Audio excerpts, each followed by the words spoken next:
colorful.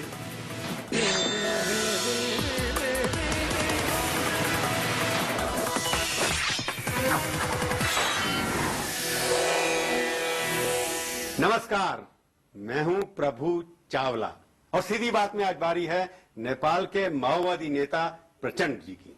जी आपका studio में बहुत बहुत स्वागत है। धन्यवाद। हाँ वाकई बहुत प्रचंड है। विश्व में पहली बार जो है अंडरग्राउंड नेता कोई चुनाव जीत के मल्टी पार्टी सिस्टम से आया है।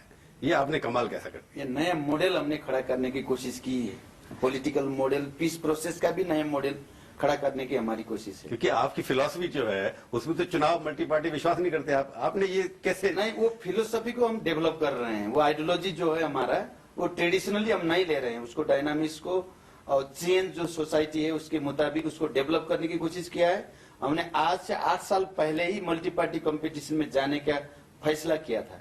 उससे पहले आप अंडरग्राउंड रहे, सीखते रहे कि कैसे अंडरग्राउंड तरीके होते हैं। हथियार बहुत उठाए आपने। हथियार तो उठाना पड़ा, मजबूरन उठाना पड़ा। मैं क्या, हमारी कोई इच्छा नहीं थी कि हथियार उठाना, लेकिन हमको मजबूर होना पड़ा उसको। मेरे को ये लगता है कि मैं एक सवाल आपसे सीधी बात करूं अगर, कि क्या मैं नेपाल के भावी प्रधानमंत्री से बात कर रहा हूं या प्रेसिडेंट से बात कर रहा हूं जिसके हाथ में हथियार खुद नहीं होगा?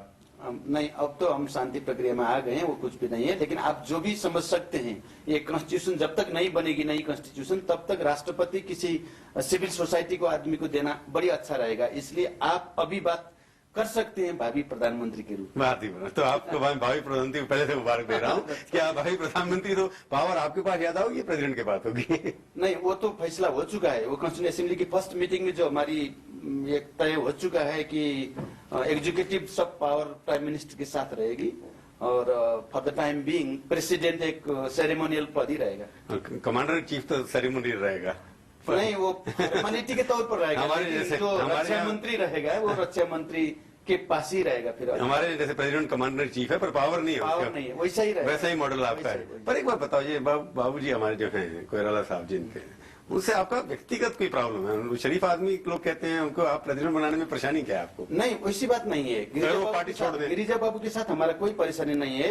आज से 5-6 साल पहले से जब हमारा ये पॉलिटिकल उनके साथ इक्वेशन बनना शुरू हुआ, तब से लेकर आज तक कोई परेशानी हमने ऐसा महसूस नहीं किया। लेकिन बात यह है कि क्योंकि इस इलेक्शन में हमने प्रेसिडेंट के तौर पर इलेक्शन लड़ा और कुछ पॉलिटिकल और कुछ मोरल हमारे लिए प्रॉब्लम है, इसलिए हम गिरिजा बाबू को सम्मानित करना चाहते हैं। अभी भी आपने अगर ये देखा कि हमारी तरफ से ये सहमति के लिए जो प्रस्ताव पेश किया गया है, उसमें गिरिजा बाबू को उससे ऊंचा दर्जा देने के लिए सब 25 पार्टी जो रिप्रेजेंट करते हैं असेंबली में, ये सबको साथ लेके चलने के लिए गिरिजा बाबू के स्टेटस का एक लीडर चाहिए। वही रोल उनको प्ले करना है, हम सम्मानित करेंगे, इसमें कोई परेशानी की बात नहीं। गिरिजा बाबू अगर पार्टी छोड़ देते हैं, कोई पार्टी में नॉन पार्टी हो जाते हैं, तब आपको एक्सेप्टेबल होंगे कि नहीं? नहीं, ये तो अभी हम डिबेट में हैं, कोई फैसला तो नहीं हुआ है, अभी डिबेट चल रहा है।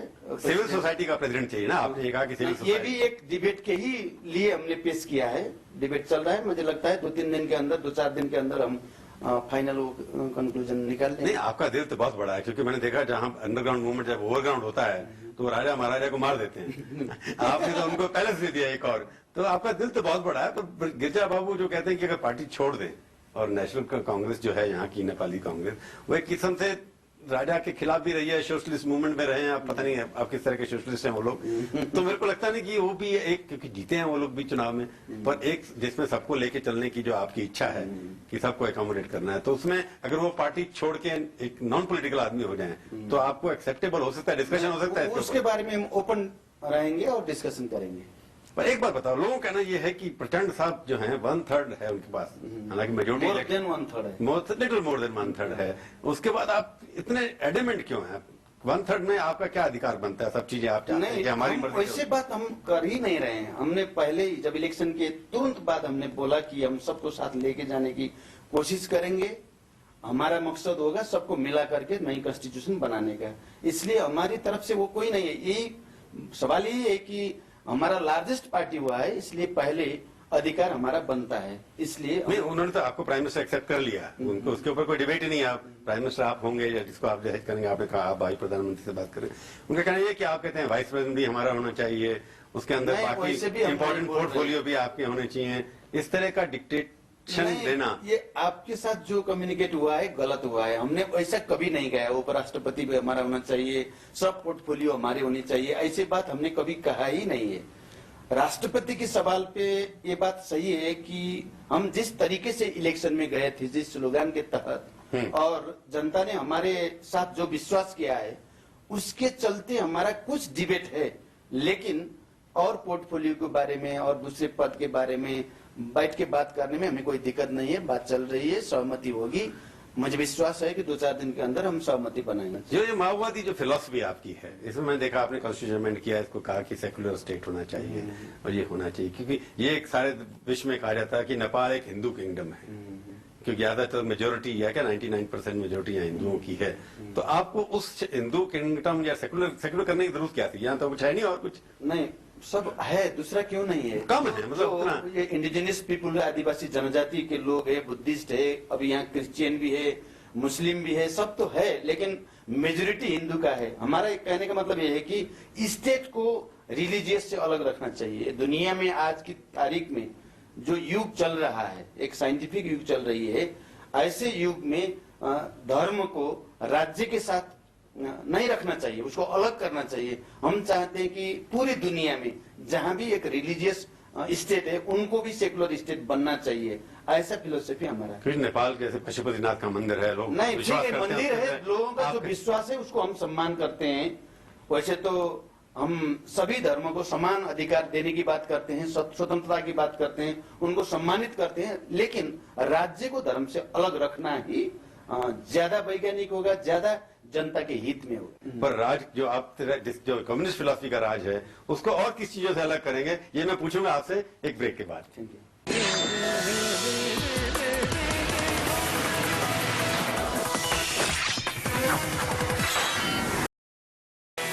सीधी बात में आपका एक बार फिर से स्वागत है। आज हम बातचीत कर रहे हैं नेपाल के माओवादी नेता प्रचंड से। प्रचंड जी, आप बता रहे थे कि स्टेट को धर्म से अलग करना चाहिए, पर प्रॉब्लम सबसे ज्यादा जो आ रही है कि इमेज इंटरनेशनल कि अभी भी आपके ऑर्गेनाइजेशन लोगों ने टेररिस्ट ऑर्गेनाइजेशन डिक्लेयर कर रखा है। लोगों ने तो नहीं किया है, अमेरिका के अभी जो स्टेट गवर्नमेंट है उन्होंने किया है। उन्होंने किया हुआ है। आप डेमोक्रेटिक इलेक्टेड हैं, पर सवाल ये कि अभी तक आपने अपनी आम जो विंग है, जो आपकी जो यूथ YSL है या बाकी जो आपकी है आर्मी लिबरेशन आर्मी है जिसके आप चीफ से, उन्होंने अभी तक सरेंडर नहीं किया, डिसबैंड नहीं किया आपने। तो उसको अलाइव रखने का मतलब क्या? जब आप डेमोक्रेसी जीत के उसको डिसबैंड क्यों नहीं करते आप? नहीं, देखिए, इसमें बहुत सारे कंफ्यूजन है। जब हम पीस प्रोसेस में इंटर किया तभी से लेकर हमने PLA जो कैडर से हमारा PLA को स्टेट के अंदर रख दिया है। वो यूनाइटेड नेशन के मॉनिटरिंग सिस्टम में है। वो हमने तो उसको मोबिलाइज तो नहीं किया है, वो एक कैंटोनमेंट में है, स्टेट के अंदर है। और कॉम्प्रिहेंसिव पीस एग्रीमेंट जो हमारा हुआ है उसमें क्लियरली ये लिखा है कि किस तरीके से इसको ये इंटीग्रेशन किया जाएगा, किस तरीके से इसको रिहेबिलिटेट किया जाएगा, उसके बारे में एक ओरिएंटेशन है। उसके बाद हम इंटरिम कॉन्स्टिट्यूशन में जो है PLA कैडर्स को किस तरीके से इसका जो प्रॉब्लम समाधान करना है उसके बारे में बात है। और फॉर द टाइमिंग जब तक इसका इंटीग्रेशन नहीं होगा, जब तक इसका रिहेबिलिटेशन नहीं होगा, तब तक स्टेट को उसको लॉजिस्टिकल सपोर्ट करना है, सब करना है, तो स्टेट कर रहा है। इसलिए हमारे साथ कहाँ पे है? एंटी डेमोक्रेट, जब आप मल्टी पार्टी सिस्टम में, इलेक्शन सिस्टम में विश्वास करते हैं, ये चाइना मार्ट जो रेड आर्मी का आपका बना हुआ है उसको भी आप खत्म क्यों नहीं करते? नहीं, वो खत्म करने की बात नहीं है ना, ये तो क्योंकि आप वर्टिकल इंटीग्रेशन की बात कर रहे हैं। नहीं, वैसे इंटीग्रेशन भी हम नहीं बोल रहे हैं। हमने बोला है कि जो फिजिकली फिट है, प्रोफेशनली जो कैपेबल है, उनको इंटीग्रेट किया जाएगा आर्मी में, और जो ऐसे नहीं है वो पुलिस में भी जा सकते हैं। कुछ को हम बॉर्डर सिक्योरिटी और इंडस्ट्रियल सिक्योरिटी फोर्स के रूप में भी तो आपको कर सकते हैं। देखिए, हमने ये बोला है कि SSR जो बोलते हैं, सिक्योरिटी सेक्टर रिफॉर्म, वो मॉडल पे हमारा सहमति हो गई है। उसी के मुताबिक ये प्रॉब्लम को सोल्व करना है। इसलिए अभी कुछ लोग और कुछ पार्टी के हमारे दोस्त उठा रहे हैं ये सवाल, नई तरीके से उठाना चाह रहे हैं। हम बोल रहे हैं कि जो कॉम्प्रिहेंसिव पीस एग्रीमेंट का जो फैसला है उसी को इम्प्लीमेंट करो। फाइनली डिसमेंट करेंगे, अगर करेंगे उसको ना। ये तो दूसरा भी हो सकता है। सिक्योरिटी सेक्टर रिफॉर्म में नेपाल आर्मी जो है उसका भी फिर डेमोक्रेटाइज करने की जरूरत है, ये भी उसमें है। ये आर्मी जो एग्जिस्टिंग आर्मी है, इसके ऊपर आपका विश्वास नहीं है क्या? नहीं, विश्वास की बात नहीं है, विश्वास है, इसलिए तो हम आर्मी डेमोक्रेटिक कैसे होती है? विश्वास है, इसलिए तो हम आ गए हैं। देखिए, 240 साल से जो आर्मी का लॉयल्टी ज्यादा मोनार्की के साथ,